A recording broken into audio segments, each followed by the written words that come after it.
ओम श्री सद्गुरु शंकराय नमः।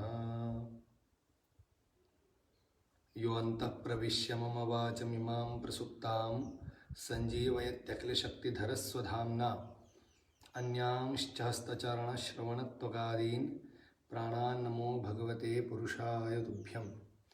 सदाशिवसमारम्भां शङ्कराचार्यमध्यमाम् अस्मदाचार्यपर्यन्तां वंदे गुरुपरंपरां। श्री गुरुभ्यो नमः।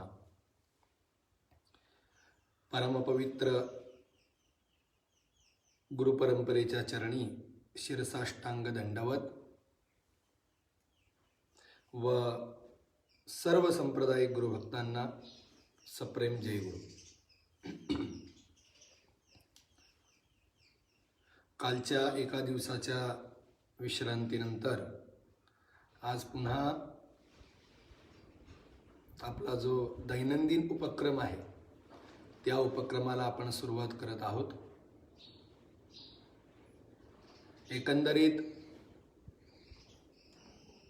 पाप पुण्य करुणी जन्मा येतो प्राणी, नरदेहा येऊनी हानी केली या चरणाचा विचार करून रजतम सत्व आहे ज्याचे अंगी, याच गुणे जगी वाया गेला या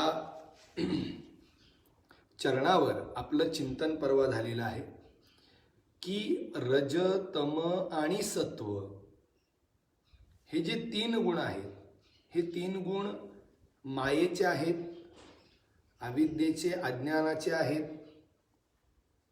आणि मग या तीन गुणांनी युक्त मी किंवा प्रपंचातील प्रत्येक पदार्थ कसा होतो याचं विश्लेषण आपण परवाच्या आपल्या चिंतनामध्ये पाहिलेलं आहे। आणि आज आपण थोडंसं त्याविषयीच आणि त्या थोडंसं पुढं जाण्याचा आपण प्रयत्न करणार आहोत। तर एकंदरीत आपल्या आत्तापर्यंतच्या चिंतनामध्ये हा विषय आपल्याला स्पष्ट झालेला आहे की उपनिषदांनी सांगितलेलं आहे, सदैव सोमेदमग्र आसीत एकमेवाद्वितीयम। या प्रपंचाच्या निर्मितीच्या अगोदरची अवस्था किंवा या प्रपंचाची सृष्टी होण्या अगोदर काय होतं, तर फक्त आणि फक्त एक सन्मात्र होतं, एक सत तत्व फक्त अस्तित्वात होतं। आणि मग ते सत्तत्व कशा प्रकारचं आहे, एकमेव अद्वितीयम, ते एकच आणि अद्वितीय आहे, म्हणजे दुसरं कोणीही त्या ठिकाणी नाही। तर अशा प्रकारे पूर्वी या समग्र प्रपंचाच्या निर्मितीच्या अगोदर एक तत्व अस्तित्वात होतं आणि ते तत्व म्हणजे सद्रूप, त्यालाच ब्रह्म असं म्हणता येईल। आणि मग असं ते जे ब्रह्म होतं त्या ब्रह्म चिंतन चालू असताना उपनिषदांना सोडून द्या, पण भागवतामध्येही नस एकाकी रमते, ते एकच तत्व आहे, एकमेव अद्वितीय आहे। आणि एकमेव अद्वितीय असल्या कारणाने भक्तीच्या दृष्टीने केलेला विचार आहे, लोकांना कळावं या दृष्टीने केलेला विचार आहे की ते एकाकीपणामुळे, एकटे पडल्यामुळे ते तत्व थोडंसं कंटाळलं किंवा एकाकी न रमते, त्याचं मन रमत नाही असं समजून घ्या। म्हणजे सृष्टीच्या पूर्वीही अस्तित्वात असणारं जे एकमेव अद्वितीय ब्रह्मतत्व आहे, ते ब्रह्मतत्व एकटच असल्या कारणाने त्या एकटेपणाचा कुठेतरी त्याला त्रास होऊ लागला, न रमते। आणि मग त्याने विचार केला की एकटे राहण्यामध्ये मजा नाही, आणि मग त्याने एकोहम बहुस्याम अशा प्रकारचा संकल्प केला। उपनिषदामध्ये सांगितलं एकोहम बहुस्या, मी एकच आहे, मी आता भरपूर होतो। एकोहम, मी एकच आहे, अद्वितीय आहे, आणि एक अद्वितीय असणारा मी आता भरपूर होणार। आणि मग एकोहम बहुस्याम प्रजायेय, मग हे एकाचं बहुत्व जे होणं आहे, एकच अनेक रूपामध्ये जे निर्माण होणं आहे, ही अशा प्रकारची निर्मिती ब्रह्माच्या माध्यमातून कशी काय होऊ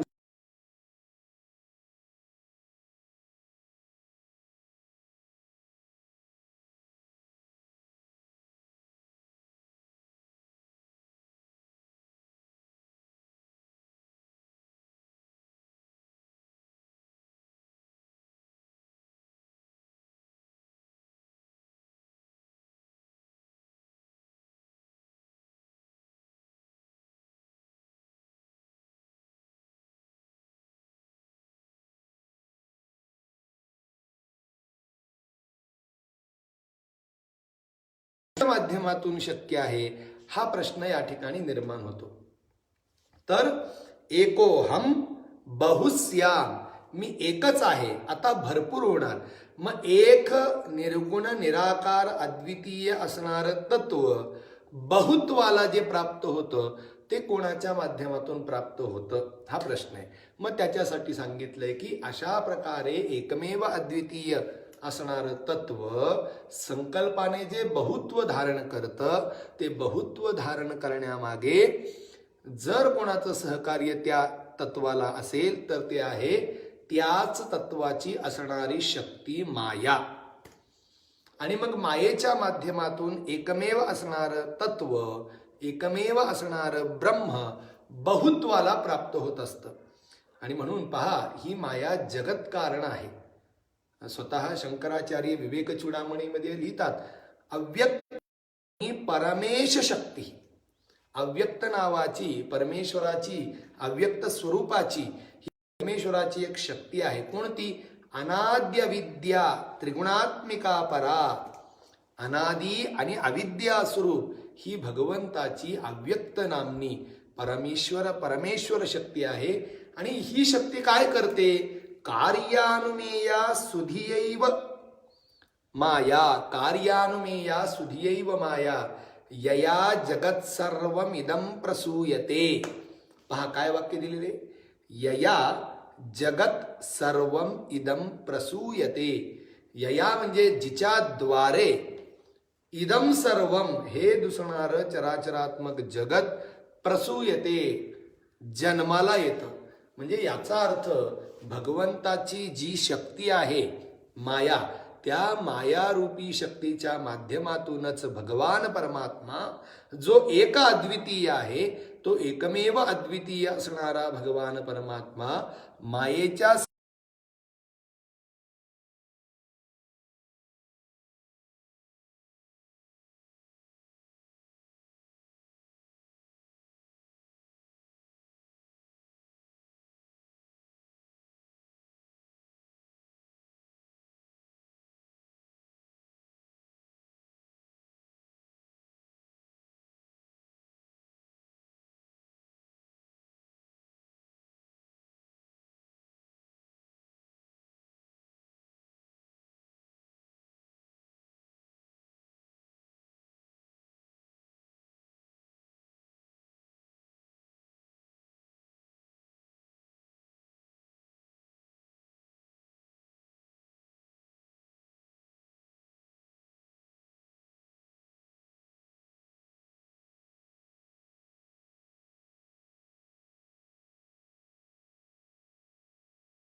भूत असणारे आपण, मायेमध्ये आणि आपल्यामध्ये एक संबंध निर्माण झाला. कोणता संबंध? कार्यकारण संबंध. काय संबंध निर्माण झाला? कार्यकारण संबंध निर्माण झाला. आवाज क्लिअर येत नाही, नेटवर्क प्रॉब्लेम आहे. अच्छा, असा मेसेज मला आलेला आहे.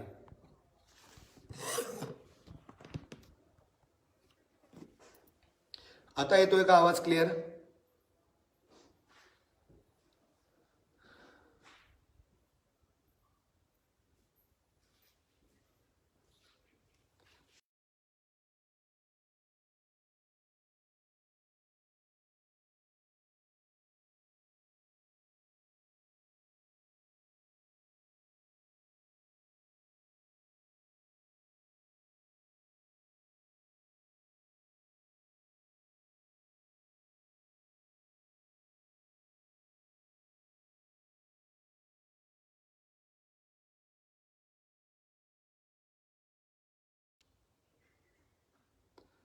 माझा आवाज येत आहे का आता सध्या तुम्हाला व्यवस्थितपणे?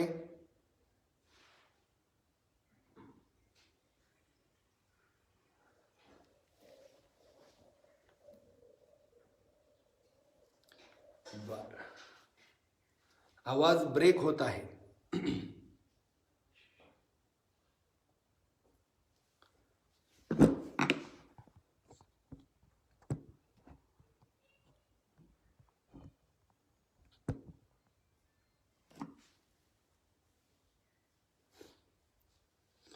आवाज येत आहे का?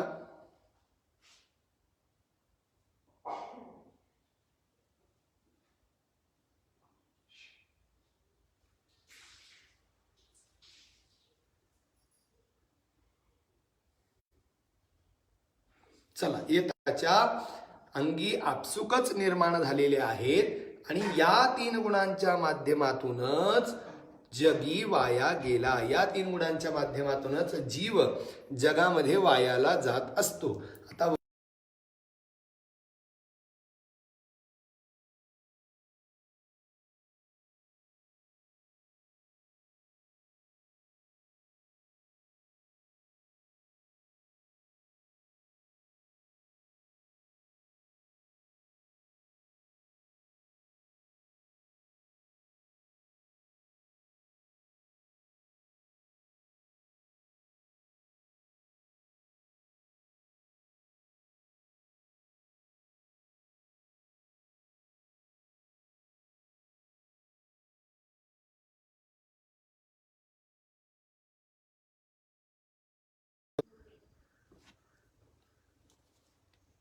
आता आवाज येतोय?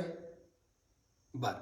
तर मग आता अधिक विषय मी न लांबवता एक लक्षात फक्त घ्या तुम्ही. आता आपला मध्ये मध्ये संपर्क तुटतोय. एक लक्षात घ्या, समग्र जगताची सृष्टी केवळ ब्रह्म एकटंच करू शकत नाही. त्या ब्रह्म्याला सहकार्य लागतं मायेचं.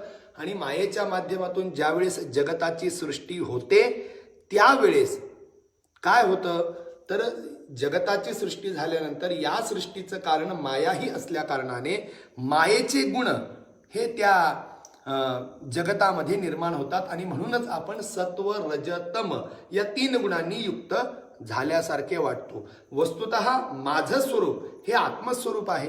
आत्मा कोणत्याही प्रकारच्या गुणांनी युक्त नाही. पण आत्मा आणि अनात्मा या दोघांचा अविवेक असल्या कारणाने, या दोघांचा परस्पर अध्यास झाल्या कारणाने या सत्व रज तम या 3 गुणांनी युक्त असल्याचा आभास हा आपल्याला होत असतो. असो. आणि मग या 3 गुणांचा, हे 3 गुण आपले नाहीत, हे मायेचे आहेत. आत्म्याचे हे 3 गुण नाहीत, एवढं लक्षात ठेवणं गरजेचं आहे. हे 3 गुण कोणाचे आहेत? मायेचे आहेत. आणि मी कोण आहे? मी आत्मस्वरूप आहे. आत्मा कसा आहे? गुणरहित आहे. आत्मा गुणरहित आहे, माया गुणसहित आहे. मी आत्मस्वरूप असल्या कारणाने वस्तुतः मला कोणत्याही प्रकारच्या गुणांचा संगच नाही. पण तरी सुद्धा या प्रपंचामध्ये आल्याने मी स्वतःला 3 गुणांनी अधीन, 3 गुणांनी युक्त अशा प्रकारे समजतो. आणि खऱ्या अर्थाने तशा प्रकारे आपण आपलं केलेलं निरूपण, आपण आपल्याबद्दल केलेलं चिंतन, हे चिंतनच आपल्याला वाया घालवणे या अर्थाला आपल्याला योग्यत्वाला प्राप्त करून देतं. आणि म्हणून रज तम सत्व आहे ज्याचे अंगी, याच गुणे जगी वाया गेला. तुकाराम महाराज म्हणतात, अहो हे 3 गुण जे आहेत हे तुमच्याशी संबंधित नाहीच मुळी. पण तरी सुद्धा या 3 गुणांनी युक्त जर तुम्ही स्वतःला समजत असाल तर खऱ्या अर्थाने या प्रपंचात सुंदर नरदेह मिळूनही तुम्ही वाया गेला.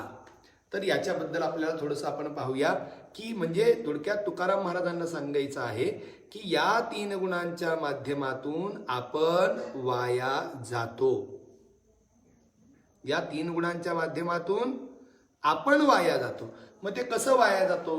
तर त्याच्यासाठी आपल्याला वस्तुतः संत साहित्यामध्ये नाथ महाराजांचं भागवत घेतलं, त्याच्यामध्ये मूळ भागवतामध्ये रामदास स्वामींच्या दासबोधामध्ये किंवा भगवद्गीतेमध्ये या 3 गुणांचं निरूपण खूप मोठ्या प्रमाणात केलेलं आहे.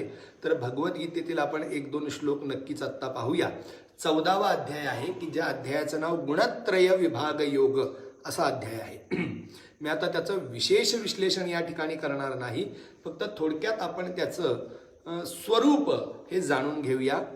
तर भगवद्गीतेतील 14वा जो अध्याय आहे त्या अध्यायाचं नाव हे गुणत्रय विभाग योग असं आहे. गुणत्रय विभाग योग. आणि त्याच्यामध्ये पहिले 2 श्लोक झाल्यानंतर गुणांचं स्वरूप सांगत असताना मग तिथं शंकराचार्य भाष्यामध्ये लिहितात, ज्यावेळेस गुणांचा विचार होतो की के गुणाः, काय विचारतात? के गुणाः कथम बध्नन्ति इति. हे 3 गुण कोणते आहेत आणि हे 3 गुण माणसाला कशा प्रकारे बांधतात, हा प्रश्न 14व्या अध्यायामध्ये शंकराचार्यांनी भाष्याच्या माध्यमातून मांडलेला आहे. काय प्रश्न मांडलेला आहे? के गुणाः, गुण कोणते आहेत, गुण किती आहेत, हा प्रश्न. आणि दुसरा प्रश्न की अशा प्रकारचे हे गुण कथम निबध्नन्ति, कशा प्रकारे माणसाला बंधनात घालून ठेवतात. म्हणजे आता शंकराचार्यांनी भाष्यामध्ये ज्या अर्थी हा प्रश्न उपस्थापित केलेला आहे त्या अर्थी आपल्याला एक कळालं की तीनही गुण हे काय आहेत, बंधनात पाडणारे आहेत. आणि मग त्यांचं वर्णन करत असताना आचार्य पुढे शंकर भाष्य ज्यावेळेस लिहितात त्यावेळेस मग एक श्लोक येतो भगवद्गीतेतला, सत्वम रजस्तम इति गुणाः प्रकृती संभवाः. काय लिहिलंय?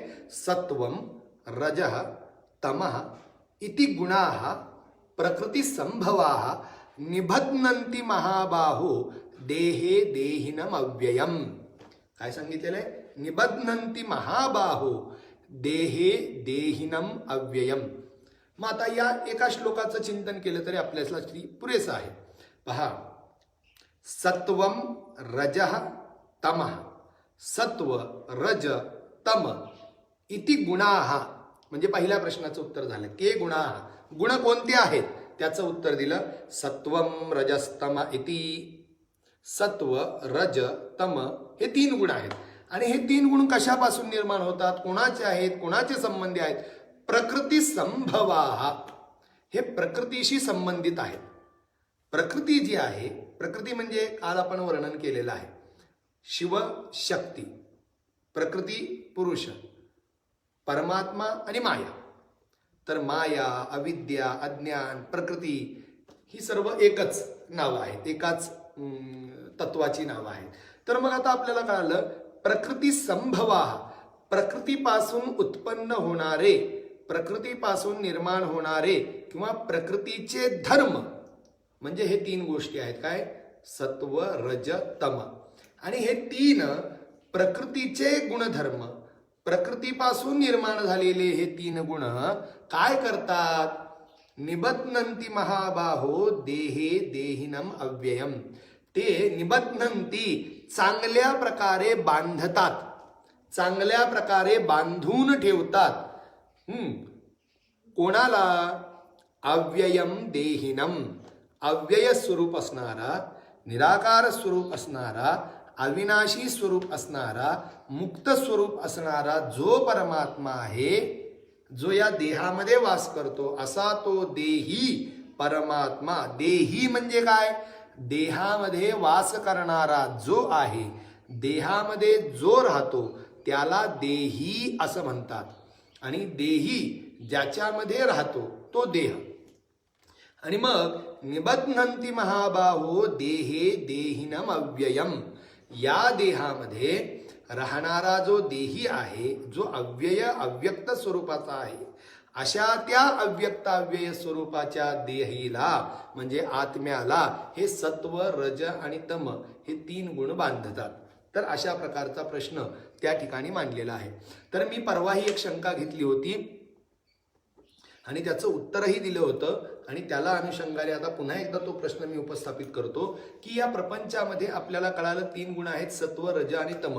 त्याच्यामध्ये रजोगुण आणि तमोगुण या 2 गुणांचं जी काही परिस्थिती आहे, जे काही स्वरूप आहे ते आपणा सर्वांना चांगल्या प्रकारे माहिती आहे की ही 2 गुण ही नक्कीच माणसाला अधोगतीला नेणारी आहेत.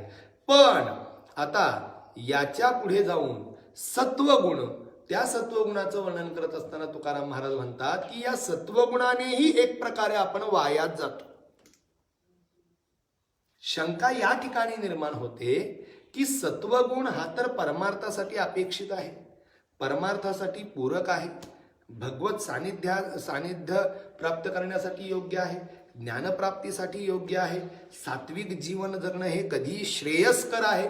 मग श्रेयस्कर असणारा सात्विक गुणाने युक्त असणारा जो सत्व अशा प्रकारचा गुण आहे त्या गुणाने सुद्धा मनुष्य वाया जातो. हे म्हणणं थोडंसं खटकल्यासारखं वाटतं की महाराज तुकाराम महाराजांनी असं म्हणायला पाहिजे होतं की या प्रपंचामध्ये माणसामध्ये हे 3 गुण असतात आणि या 3 गुणांपैकी रज आणि तम ह्या 2 गुणांमुळे मनुष्य वायाला जातो आणि सत्व गुणामुळे माणसाचा उत्कर्ष होतो. पण असं न म्हणता सरसकट तुकाराम महाराजांनी रज तम सत्व आहे ज्याचे अंगी याच गुणे जगी वाया गेला असं म्हणून 3ही गुणांच्या माध्यमातून वाया गेला ही भूमिका मांडली.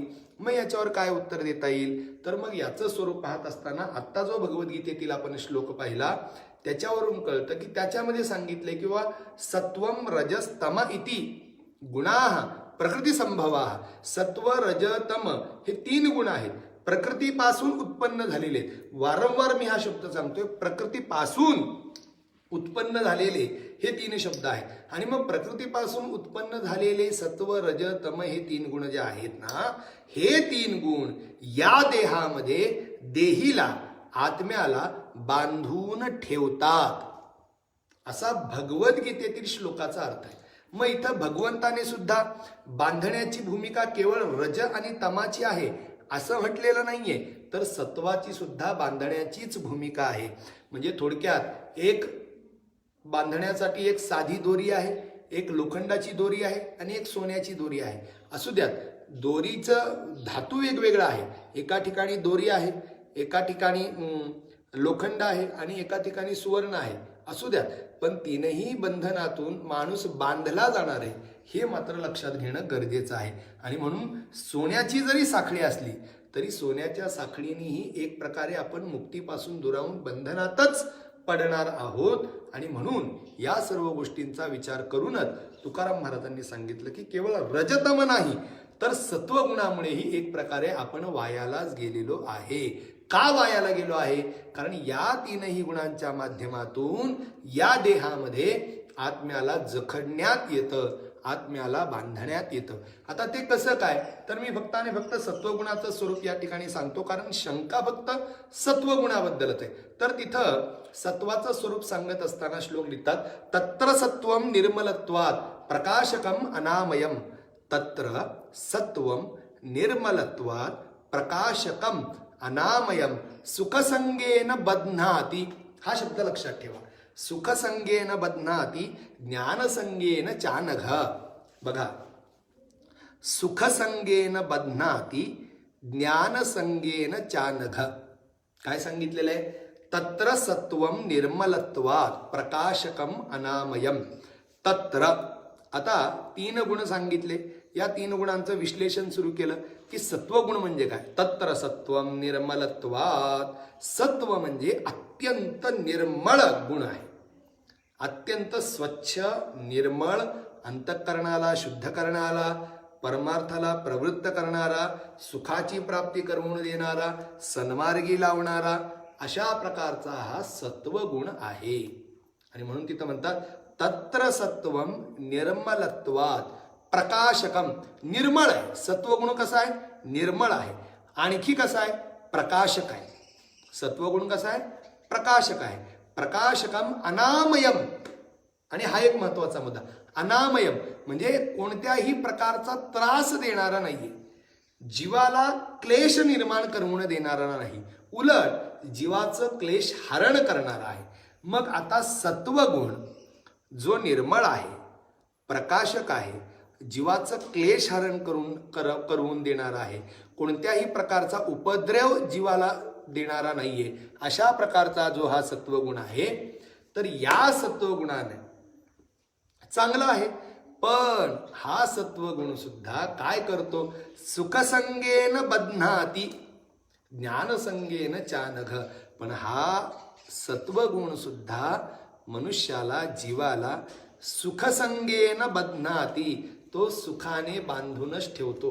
म्हणजे थोडक्यात जर तुमच्यामध्ये सत्वगुणाचा आधिक्य असेल, सत्वगुणाने परिपूर्ण तुम्ही असाल, रज आणि तमोगुण अत्यंत कमी प्रमाणात आहे आणि सत्वगुणाची अधिकता जर तुमच्यामध्ये असेल तर त्या सत्वगुणाने तुम्ही सत्कर्म कराल, चांगली कर्म कराल, चांगल्या प्रकारची कर्म कराल. आणि मग ती जी चांगल्या प्रकारची कर्म आहे ती चांगल्या प्रकारची कर्म तुम्हाला चांगल्या प्रकारचं फळ देणार. कोणतं फळ? सुख देणार. आणि मग ज्या वेळेस तुम्हाला सुख मिळेल त्यावेळेस तुमची भूमिका काय असेल? मी सुखी आहे. म्हणजे थोडक्यात सुख प्राप्त करून देणारा सत्वगुण आहे. पण आता याही पुढे जाऊन सांगायचं म्हटलं तर आत्म्याला, मी पहिल्याच दिवशी सांगितलं होतं की आत्म्याला सुख आणि दुःख, शीत आणि उष्ण, जन्म आणि मृत्यू यापैकी कोणत्याही गोष्टींचा स्पर्श होऊ शकत नाही. प्रिय आणि अप्रिय दोन्ही गोष्टी आत्म्याला स्पर्शू शकत नाही. आत्म्याला त्यांचा स्पर्शच होत नाही. मग आता जर आत्मा माझा मी सुखी या भूमिकेला योग्यच नाहीये, मी दुःखी याही भूमिकेला योग्य नाहीये, कारण सुखदुःखाच्या पलीकडला तो आत्मा आहे. सुखदुःखांच्या अतीत त्यांच्या पलीकडलं तत्व म्हणजे आत्मतत्व आहे. मग अशा त्या सुखदुःखांच्या पलीकडला असणारा जो आत्मा आहे, सुखदुःखाची एक प्रकारचा स्पर्श नसणारा जो आत्मा आहे, ते आत्म्याचं मूळ स्वरूप, खरं स्वरूप, स्वभाव. पण अशा स्वभावाने युक्त असणाऱ्या आत्म्याला सत्वगुणामुळे मी सुखी ही भूमिका निर्माण होते. म्हणजे मी सुखी म्हणण्याने काय झालं? आत्मा सुखाने युक्त झाला, आत्म्याला सुखाचा संग लागला. तर वस्तुतः आत्मा हा सुखसंगी नाहीये. सुखाचा संग आत्म्याला होत नाही. जसा दुःखाचा नाही तसा सुखाचाही नाहीये. पण तरी सुद्धा सत्वगुणाच्या माध्यमातून सुखाचा संग आत्म्याला लागतो आणि एक प्रकारे अशा प्रकारचा संग लागून तो निस्संग आहे. आत्मा कसा आहे? निस्संग आहे, असंग आहे, संगरहित आहे. मग संगरहित असणारा, निस्संग असणारा आत्मा सुखाच्या संगतीत तुम्ही लावला, तो कोणाच्या माध्यमातून लावला? सत्वगुणाच्या माध्यमातून लावला. म्हणून सत्वाच्या माध्यमातून तुम्हाला सुख मिळतंय, मान्य आहे.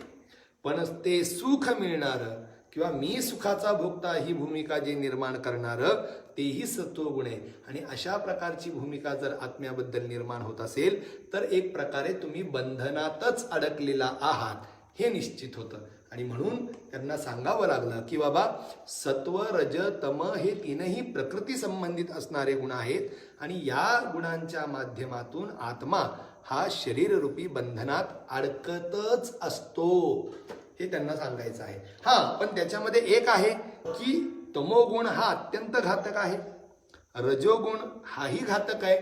त्यातल्या त्यात जीवनाचं कल्याण करण्यासाठी सत्वगुण हा उपयोगी आहे, उपयुक्त आहे.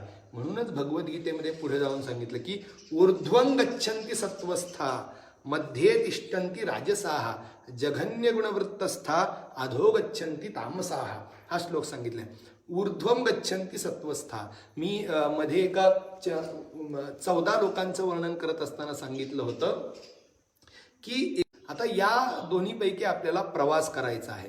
मग ऊर्ध्वं गच्छन्ति सत्वस्था, जे सत्वगुणाने, जे सात्विक आहेत, अशा प्रकारची मंडळी ऊर्ध्वं गच्छन्ति, ऊर्ध्व लोकाला प्राप्त होतात.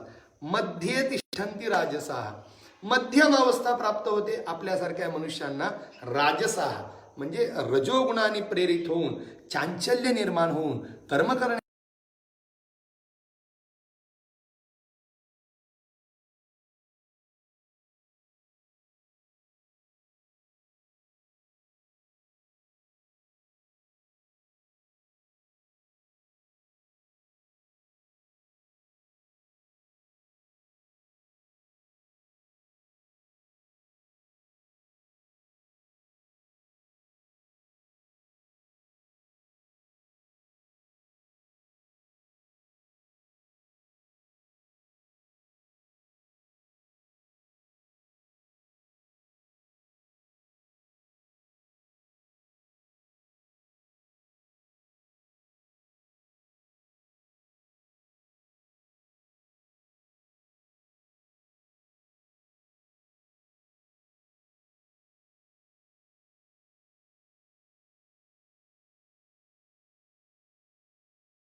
प्रेरित होऊन चालत असतात.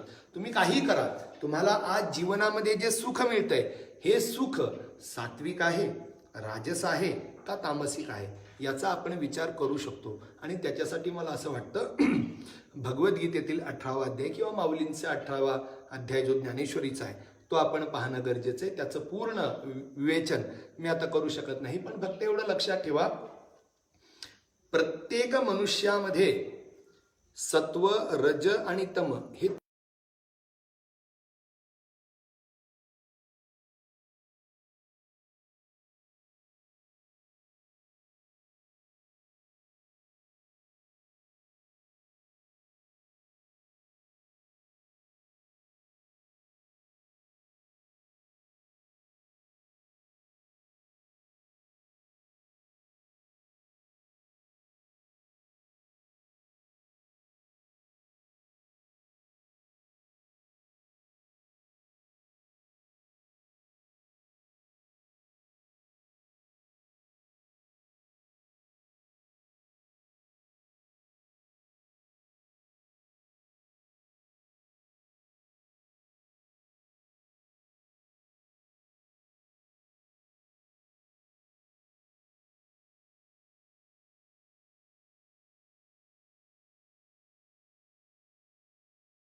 हे तमोगुणाचं कार्य आहे. म्हणजे तमोगुणाने तुम्ही प्रेरित असाल तर तुमच्यामध्ये प्रमाद निर्माण होईल, आलस्य निर्माण होईल, निद्रा निर्माण होईल, अज्ञान निर्माण होईल आणि अशा प्रकारची भूमिका तमोगुणाच्या माध्यमातून मांडलेली आहे.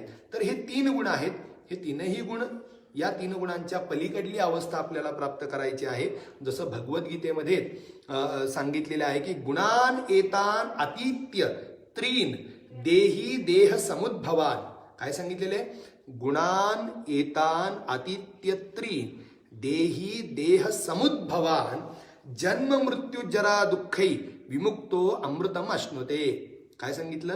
जन्म मृत्यू जरा दुःखै विमुक्तः अमृतम अश्नुते. जन्म मृत्यू आणि जरा अशा प्रकारच्या सर्व दुःखातून, जन्मदुःख, मृत्यूदुःख आणि जरा दुःख, या 3ही प्रकारच्या दुःखातून मुक्त होऊन अमृतत्वाची प्राप्ती त्या जीवाला होते.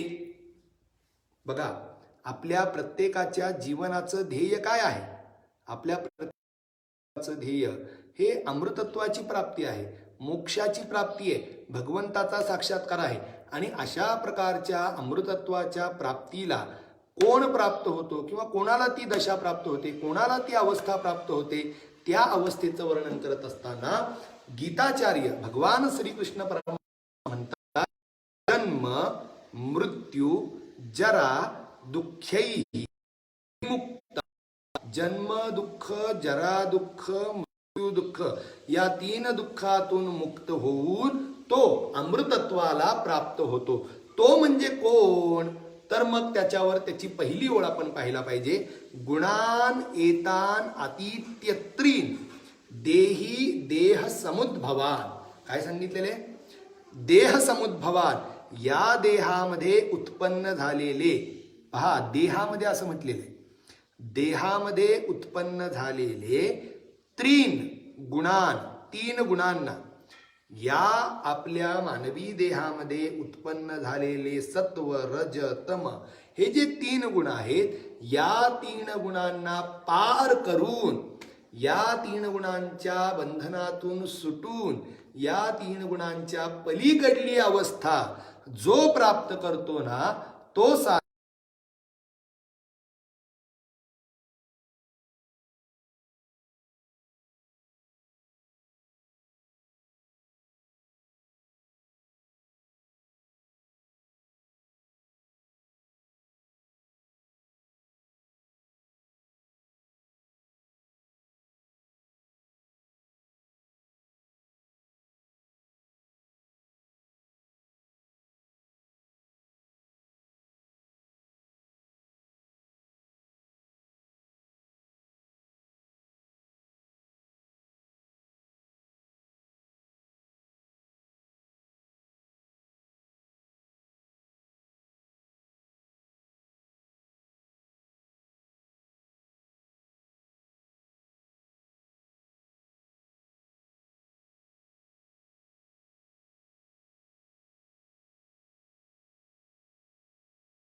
गुणातून मुक्त होणं हेच त्याचं ध्येय असणं. केवळ आणि केवळ रजोगुणातून मुक्त होऊन चालणार नाही, केवळ आणि केवळ तमोगुणातून मुक्त होऊन चालणार नाही, तर त्याला रज तम आणि सत्व या 3ही गुणातून मुक्त व्हायचंय. ज्यावेळेस 3 गुणांतून आपण मुक्त होऊ, त्यावेळेसच निर्गुण ही स्थिती आपल्याला प्राप्त होऊ शकते.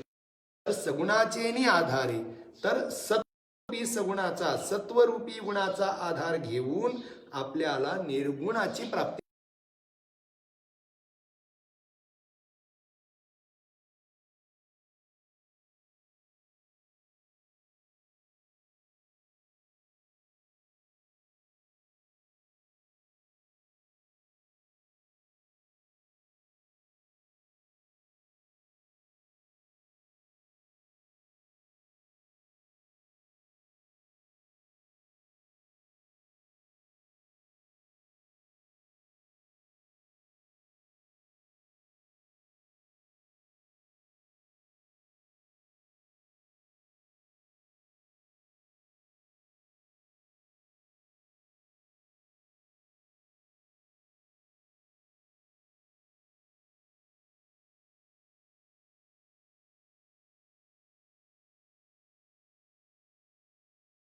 घालवता ज्याच्या मार्गाने तो मळ घालवला जातोय ती निवळी सुद्धा नष्ट होणे गरजेचे.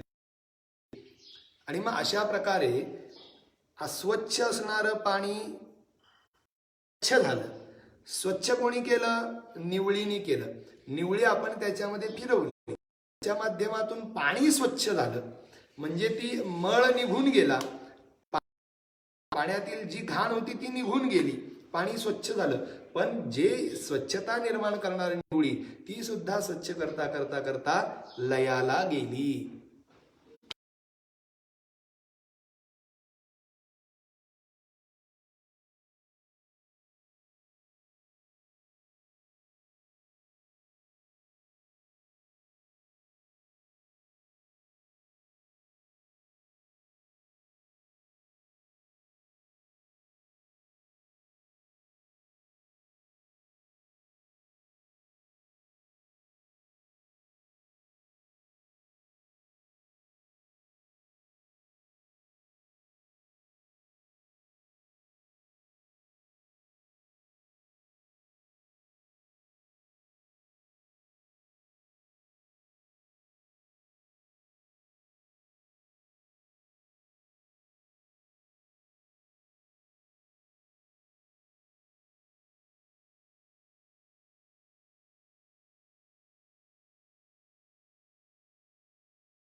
आणि तू 3 गुणांनी रहित हो, असा एक आदेश, असा एक आदेश त्या ठिकाणी भगवान परमात्मा अर्जुनाला देतात की निस्त्रैगुण्य, म्हणजे 3 गुणांनी रहित असणारी अवस्था हे अर्जुना तू प्राप्त कर. का? कारण ते रूप आहे, तो तुझा स्वभाव आहे.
अशा प्रकारच्या कर्माचं नरक यातना भोगायला लावणार आहेत. आणि म्हणून तुकाराम महाराज सांगतात की तम म्हणजे काय. अहो तम म्हणजे काय तुम्ही मला विचारत असाल तर त्याचं उत्तर मी एका शब्द देतो. तम म्हणजे काय, नरकाची केवळ. आणि रजोगुण म्हणजे काय, रज तो सबळ मायाजाळ. म्हणजे काय, रजो म्हणजे सबळ मायाजाळ. मायाजाळ ही माया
या दोन गुणांचं पहा.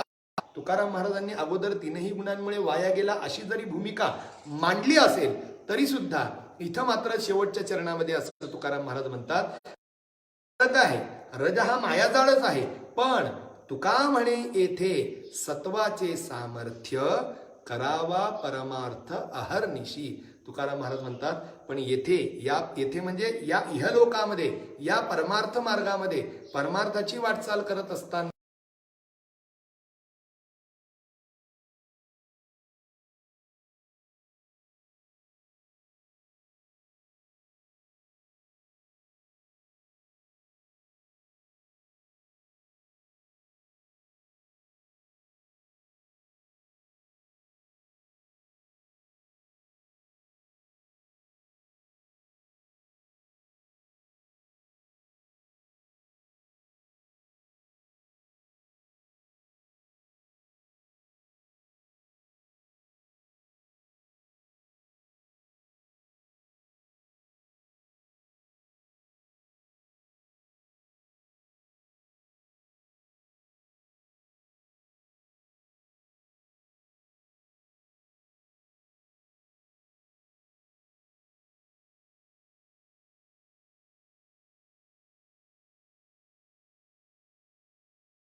आज आपला एक अभंग पूर्णत्वाला गेला. तसं अजूनही खूप बोलता येऊ शकतं, कारण या 3 गुणांवर बोलणं म्हणजे आपण कितीही बोललं तरी ते कमीच पडेल. पण वेळेची म्हणून आणि बऱ्यापैकी या गोष्टीचं ज्ञान आपणा सर्वांना आहे अशी भूमिका मनामध्ये स्वीकारून मी आज या ठिकाणी पहिला अभंग आपला संपला असं या ठिकाणी जाहीर करतो. आणि आता नक्कीच उद्यापासून आपण दुसऱ्या अभंगाला सुरुवात करतोय. पहा, अभंग एक संपला आणि तरी सुद्धा त्याच्यामध्ये संबंध नाही असं नाहीये. या 12 अभंगाचं एक वैशिष्ट्य आहे. ते वैशिष्ट्य आपण सर्वांनी पाहिलंय का नाही मला माहिती.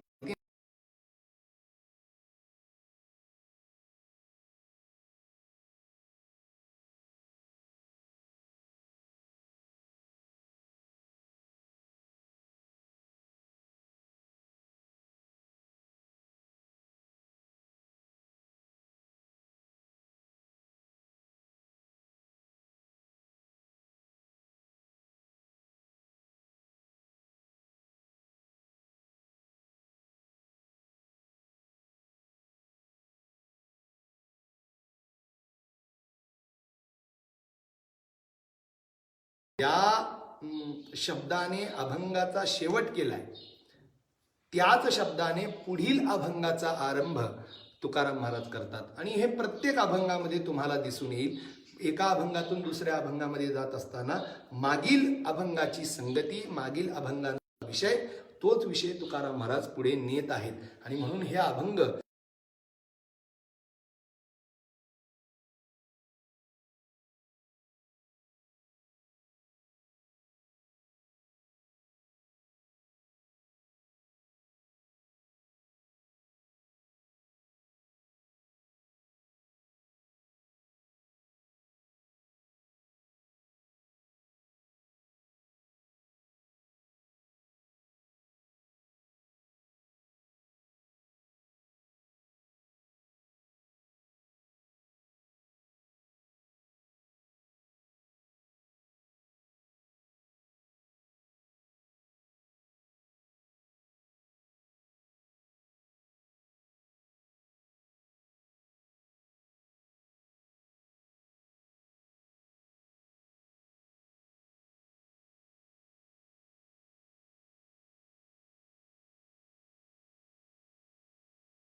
मला त्याचा त्याग करणं गरजेचे, अन्यथा मी प्रभावित आहे हे निश्चित होतं.